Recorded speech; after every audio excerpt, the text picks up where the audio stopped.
Once upon a time in the wild savannah, there lived an overly ambitious hippo named Hugo. Now, Hugo wasn't like the other hippos who enjoyed wading in the cool waters and munching on river plants. No, Hugo had dreams, big dreams of climbing trees. "Why should monkeys have all the fun?" he grumbled to himself one sunny afternoon. "If they can climb trees, so can I." So, with determination in his heart and quite a lack of understanding of how physics works, Hugo waddled up to the largest tree he could find. He stared at it for a long moment, then began a clumsy attempt to climb it. How, you ask? Let's just say it involved a lot of grunting, wiggling, and sheer stubbornness.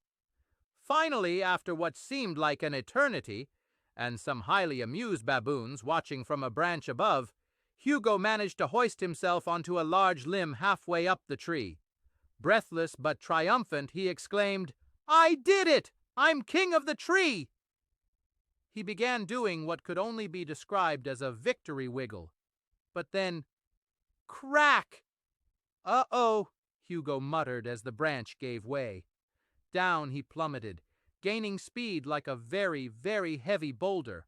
Right below him was Croaky, the crocodile, who had been minding his own business, enjoying a sunny nap on the riverbank. Splat! Hugo landed squarely on Croaky's snout with a resounding thwomp. The impact sent feathers from passing birds fluttering into the air, and a nearby zebra fainted from laughter. When the dust settled, Hugo groaned and stood up, relatively unharmed thanks to his ample padding.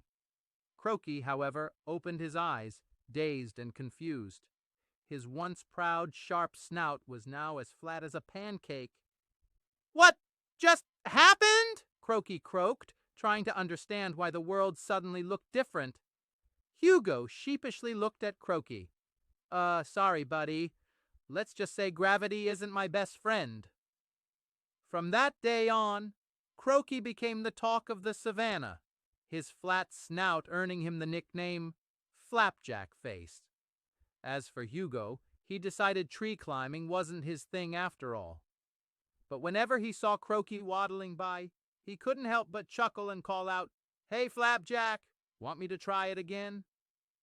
And so, the legend of how the crocodile got its flat snout became a story passed down through the generations. Moral of the story: hippos aren't made for trees, and gravity doesn't negotiate.